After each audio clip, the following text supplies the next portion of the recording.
오늘 본문 말씀은 주님께서 십자가에서 달리실 때 그 주변에 있던 사람들의 그 행태에 관한 그런 기록입니다.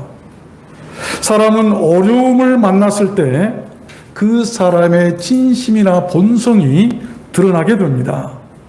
코로나19를 당해보니까 사람들의 생각이 각각 다 다르고 사람들의 생각을 알 수가 있을 것 같아요.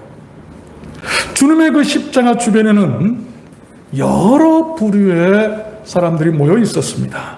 그런데 한 가지 놀라운 일은 그 와중에도 그날 구원받고 주님과 함께 낙원에 들어간 사람이 있었다는 것입니다. 그 사람은 의외의 사람이었어요.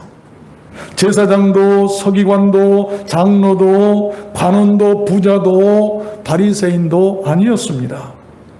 43절 보면 예수께서 이르시되 오늘 네가 나와 함께 있는 패러다이스 낙원에 있으리라. 낙원에 있으리라. 저는 오늘 말씀을 받들어서 그래서 그 사람이 누구였는지를 여러분들께 증거해 드리려고 하는 것입니다. 여러분, 오늘은 광복절입니다. 해방절이라고도 하죠.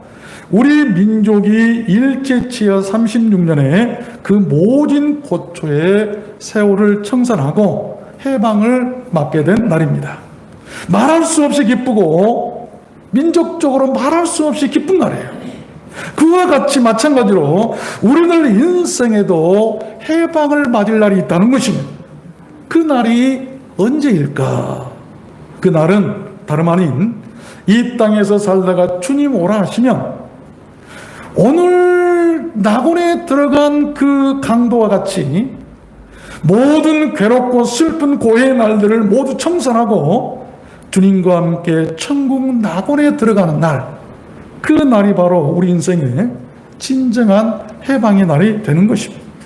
그 날을 위해서 삶을 용이하는 것이 우리들 기독교 신앙의 궁극적인 목적 아니겠습니까? 이것이 또한 우리가 신앙생활해야 할 이유일 것입니다. 그 날이 없다고 한다면 우리가 신앙생활해야 할 이유가 없어요.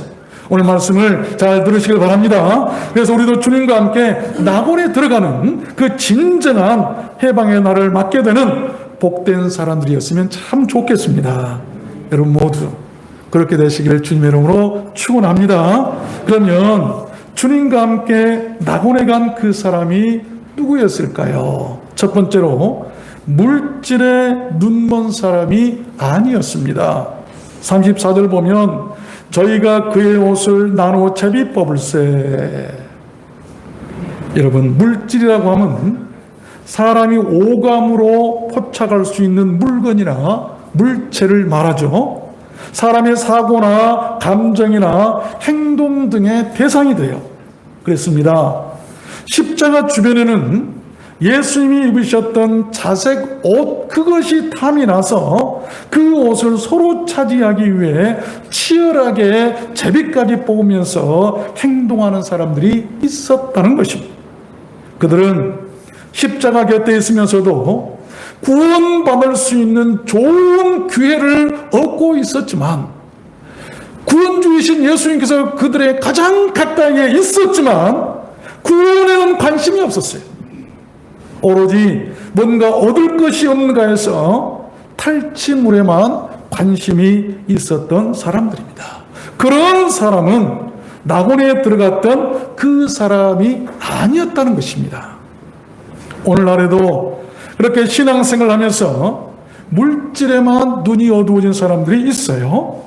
남의 것을 탐하거나 욕심내고 특별히 주님의 것까지도 성도들 것까지도 탈취하려고 하는 사람들이 있어요. 유다나 아나니아와 삽비라 같은 사람이 성경에 나오는 대표적인 사람이에요. 사람이 교회의 재산을 탈취한다든지 성도들의 헌금을 탈취한다든지, 여러분 그런 일은 없어야 돼요. 그런 일은 없어야. 지금 우리는 어떤 성에 관심을 가지고 살아가고 있습니까? 요한일서 2장에 보면 이 세상에 있는 것들을 사랑치 말라. 누구든지 세상을 사랑하면 아버지의 사랑이 그 속에 있지 아니하니 이는 세상에 있는 모든 것이 육신의 정욕과 안목의 정욕과 이 생의 자랑이니 물질에 관한 생각에 대한 표현이에요. 우리들 인생이 세상을 살아가다 보면 사실 적당한 물질은 꼭 필요합니다. 없는 것보다는 있는 것이 훨씬 편리하고 더 좋습니다. 그러나 그것이 우리들 인생을 해방시켜주는 것은 아니라는 것입니다. 그러니 있는 대로 만족하고 주신 대로 감사하며 열심히 살면 될 줄로 믿습니다. 에베소 5장 말씀해 보니까 탐하는 자 곧 우상 숭배자는 탐하는 자 이 그리디 욕심 많고 탐욕스럽고 마치 돈에 걸신 들린 사람처럼 그렇게 탐하는 자는 뭐라고 표현했냐면 마치 우상 숭배자와 같다. 물질을 우상 숭배하듯이 섬기고 있다. 그런 사람들은 그리스도와 하나님 나라에서 기업을 얻지 못하리니 그런 사람은 탐하는 사람은 하나님의 나라 기업을 얻지 못한다라고 말씀하고 계세요. 두 번째입니다. 주님과 함께 낙원에 들어간 그 사람은 누구였을까요? 두 번째는 구경하는 사람도 아니었습니다. 35절 보면 백성은 서서 구경했다 그랬습니다.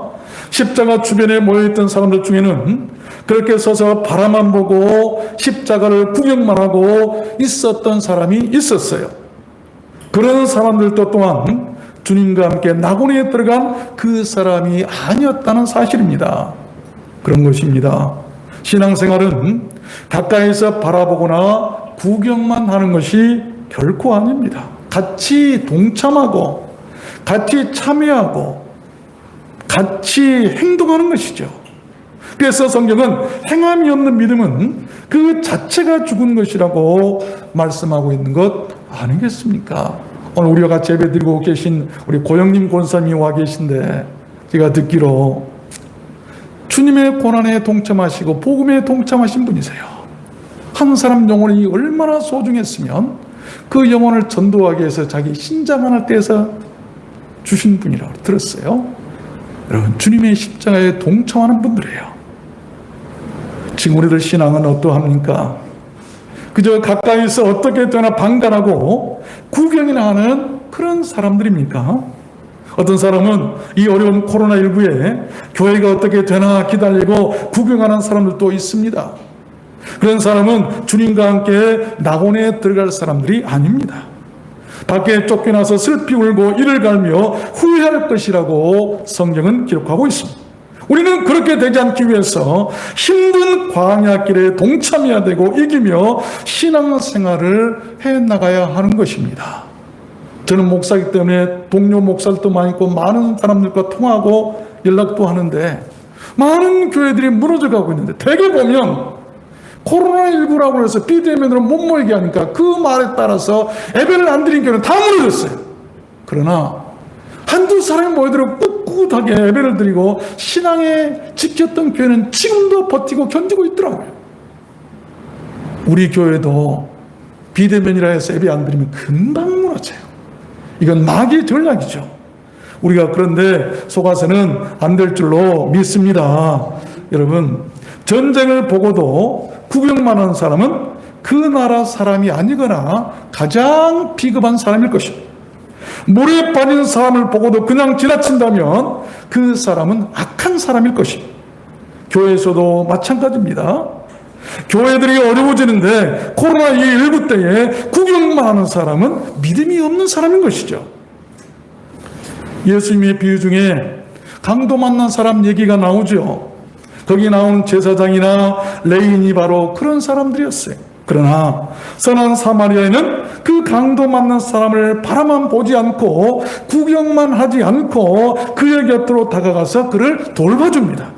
그런 사람이 의인이고 그런 사람이 진짜 성도고 그런 사람이 바로 낙원에 들어갈 사람 아니겠습니까? 계시록 11장에 보면 3일 반 후에 하나님께로부터 생기가 저희 속에 들어가매 저희 발로 일어서니 구경하는 자들이 크게 두려워하더라. 하늘로부터 큰 음성이 있어 이리로 올라오라 함을 저희가 듣고 구름을 타고 하늘로 올라가니 저희 원수들도 구경하더라. 무슨 말입니까? 그날에 주님의 심판의 날에 어떤 사람은 하나님께로부터 생기를 받고 살아나서 천국은 낙원으로 올라가는데, 어떤 사람은 올라가지 못하고 서서 올라가는 사람들을, 그 사람들을 보면서 두려워하면서 크게 구경만 하고 있더라. 여러분, 구경하는 사람은 천국 못 가요. 우리들 두한나 손길 성도님들은 모두 다 그날 발만 동동 구르는 그런 사람들이 아니었으면 좋겠습니다. 이리로 올라오라. Come up here, come up here. 이리로 올라오라. 내게로 오라. 라고 하는 음성이 들려질 때 그 음성을 듣고 구름 타고 하늘로 올라가는 사람들이었으면 좋겠습니다. 그런 사람들이 낙원에 갈 사람들인 것이죠. 구경하는 사람들은 아니에요. 세 번째입니다. 주님과 함께 낙원에 간 그 사람은 누구였을까요? 세 번째는 비웃고 희롱하고 비방하는 사람들도 아니었습니다. 35절 보면 관원들도 비웃어 가로되 저가 남을 구원하였으니 만일 하나님의 택하신 자 그리스도이든 자기도 구원할지다 하고, 군병들도 희롱하면서 나와 신포도주를 주며 가로되 네가 만일 유대의 왕이여든 네가 너를 구원하라 하더라. 지금도 그러죠. 아니, 하나님이 사랑이시면 코로나 바이러스가 왜 교회에도 침투하는가? 그러면서 조롱한 사람도 있죠. 또 39절도 보면 달린 행악자 중 하나는 비방하여 가로되 네가 그리스도가 아니냐? 너와 우리를 구원하라. 여러분, 주님의 십자가 곁에는 그렇게 주님을 비웃고 희롱하고 비방하는 무리들도 있었음을 알아야 됩니다. 지금 코로나19 상황에서도 그런 사람이 있을 수도 있다고 저는 봅니다. 여기 비웃는단 말은 냉소하고 빈정거리고 경멸한다라고 한 말이죠. 희롱한다는 말은 조롱하고 업신여기고 흉내내고 놀리고 웃음거리로 만든다라고 한 말입니다. 또한 비방한다는 말은 모욕적인 말을 하고 창피를 주고 실문하고 공격하고 거들을 피우고 무리하게 군다는 말이죠. 그런 사람도 낙원에 들어간 사람이 아니었던 것입니다. 어떤 조직이나 단체에도 보면 항상 비웃고 희롱하고 회방하고 비방하는 사람들이 꼭 있어요. 예수님의 12제자 가운데 한 사람도 그런 사람이 있었던 것 아니겠습니까? 우리는 주님의 교회나 주의 성도들 앞에 어떤 사람인가, 나는 어떤 사람인가를 오늘 우리가 돌아봤으면 좋겠어요. 교회라고 하는 것은요, 주님의 피 묻은 십자가가 있는 곳입니다. 그 피 묻은 십자가 들고 구원받은 성도들이 모여서 구원을 찬송하며 하나님을 섬기는 것이 교회예요. 이런 교회에서 내가 누구를 일책하고 누구를 여러분 되겠습니까? 누구를 희롱해야 되겠습니까? 안 됩니다. 그런 사람은 낙원에 들어간 사람이 아니었어요. 우리는 그러한 비웃음과 희롱과 비방하는 마귀 사슬에서 벗어나서 오직 십자가 은혜만 전하는 낙원에 갈 사람들이었으면 좋겠습니다. 마지막 네 번째입니다. 주님과 함께 낙원에 간 그 사람 누구였을까요? 바로 다름 아닌 예수를 믿고 따른 사람이었어요. 40절 보니까 하나는 중요한 말이에요. 그 중에 하나는 한 사람, 그 사람을 꾸짖어 가로되 네가 동일한 정죄를 받고도 하나님을 두려워 아니하느냐. 자기 죄값을 깨달았다는 것이죠. 우리는 우리의 행한 일에 상당한 보응을 받는 것이 중요한 고백이에요. 내가 지은 죄에 대한 인정을 하는 것이죠. 이 사람은 행한 것이 하나도 옳지 않은 것이 없다. 여러분, 예수를 인정하는 거예요. 이분은 죄가 없는 분이다. 하나님의 아들이시다 인정하는 것이죠. 그러면서 예수님께 말하죠. 예수여, 당신의 나라에 임하실 때에 나를 생각하소서 하니 예수께서 이르시되 내가 진실로 네게 이르노니 오늘 네가 나와 함께 낙원에 있으리라. 여러분, 십자가, 그 주님의 십자가 양편 좌우에는 두 사람의 흉악한 강도가 같이 동시에 매달려 있다고 성경이 기록하고 있어요. 그중 한편 강도는 주변에 있던 다른 사람들과 매우 달랐습니다. 바로 우리가 이런 사람이 돼, 다른 사람이 되어야 돼요. 다 조롱하고 다 비방하고 다 희롱한다 할지라도 나는 어떤 사람이 될 것인가? 그 한 강도는 죽기 전에 십자가에 같이 매달린 주님께 이런 요구를 하죠. 그러니까 주님께서 뭐 오병이의 기적을 베풀고 죽은 자를 살리고 그런 기적이 일어날 때 요구했던 게 아니에요. 주님께서 가장 처절하게, 가장 약해 보이게, 가장 힘들고 고난당할 때 그 주님을 믿고 그 주님 앞에 고한 것, 이것이 참 신앙이에요. 참 신앙은 잘 되고 기적이 일어날 때 무엇인가를 나타내려고 하는 것이 아니라 가장 어렵고 힘들 때 구하는 것이죠. 예수여, 당신의 나라로 가실 때에 Remember me, 나를 기억해 주십시오.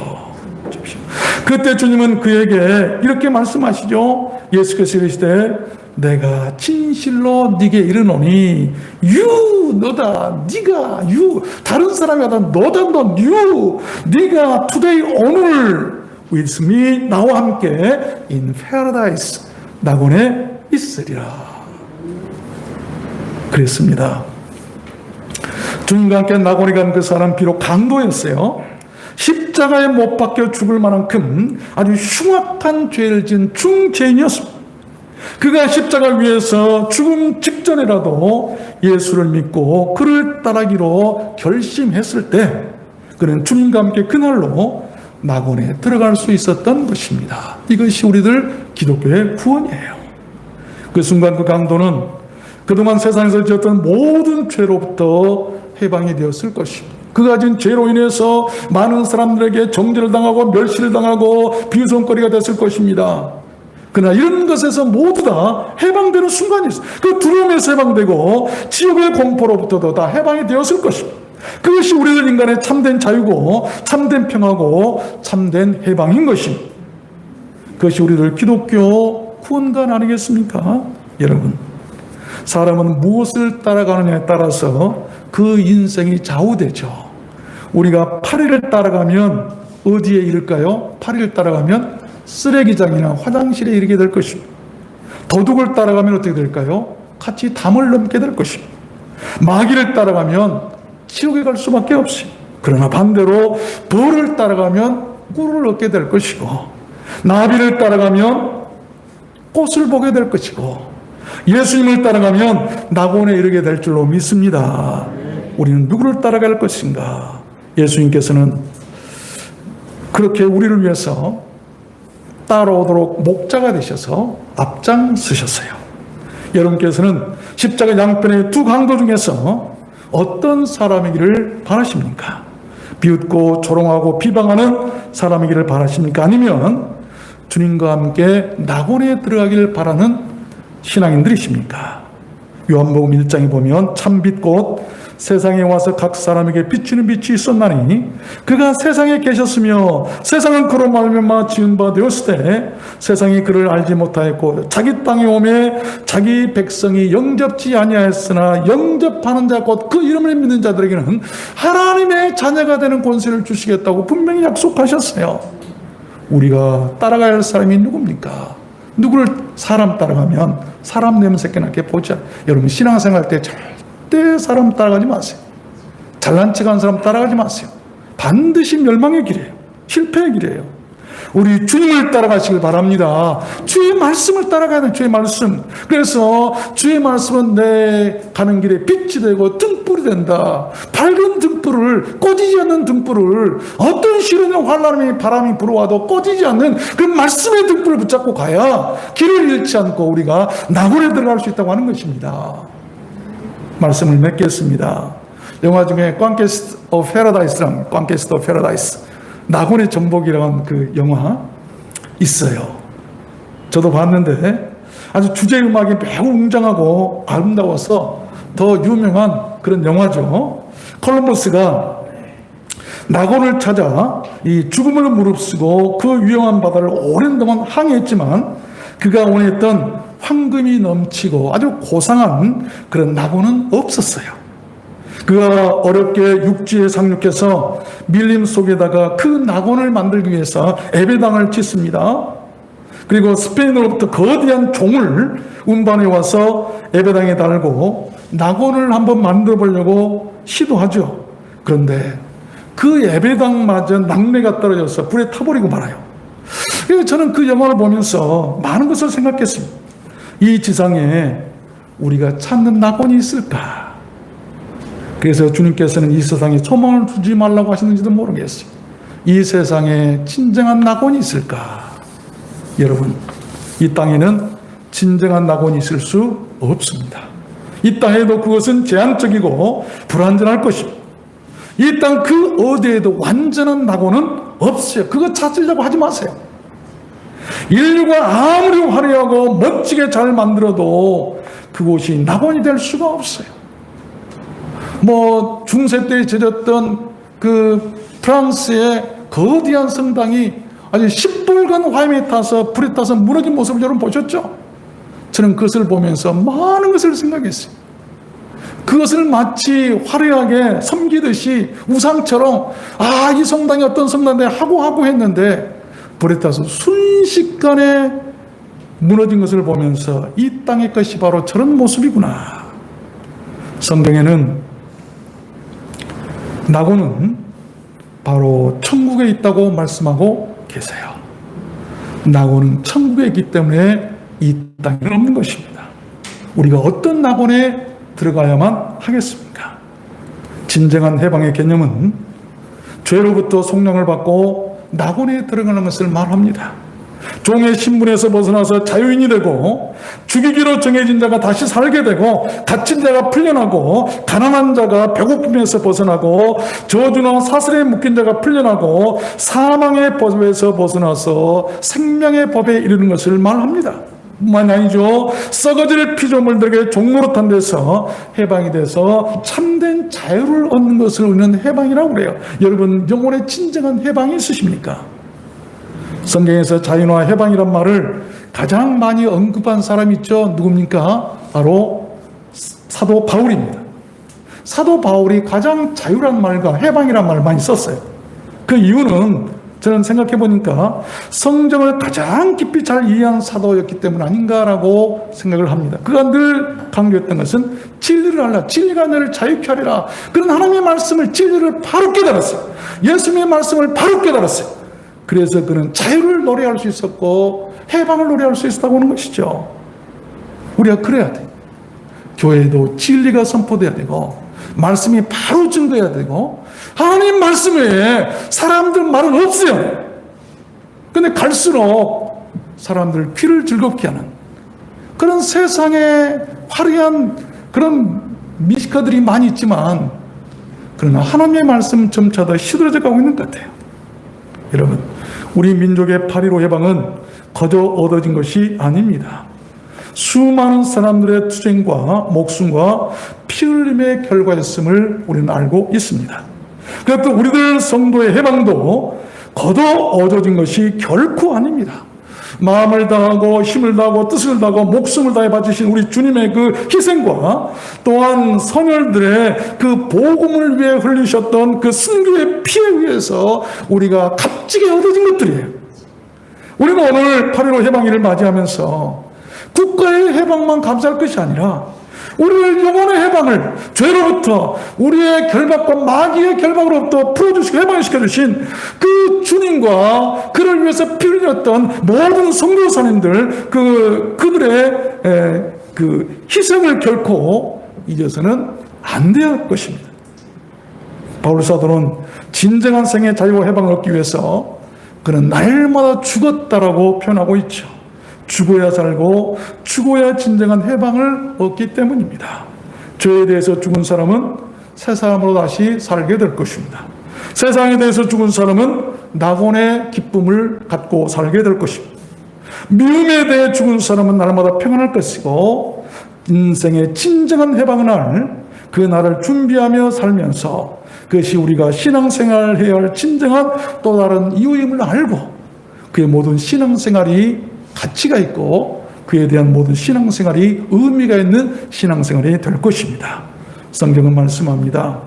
고린도전서 15장에 우리 주 예수 그리스도로 말미암아 우리에게 이김을 주신 하나님께 감사하노니 그러므로 내 사랑하는 형제들아 견고하며 흔들리지 말며 항상 주의 일에 더욱 힘쓰는 자들이 되라. 이는 너희 수고가 너희 봉사가 너희 예배가 너희 섬김이 주 안에서 헛되지 않은 줄 알미니라.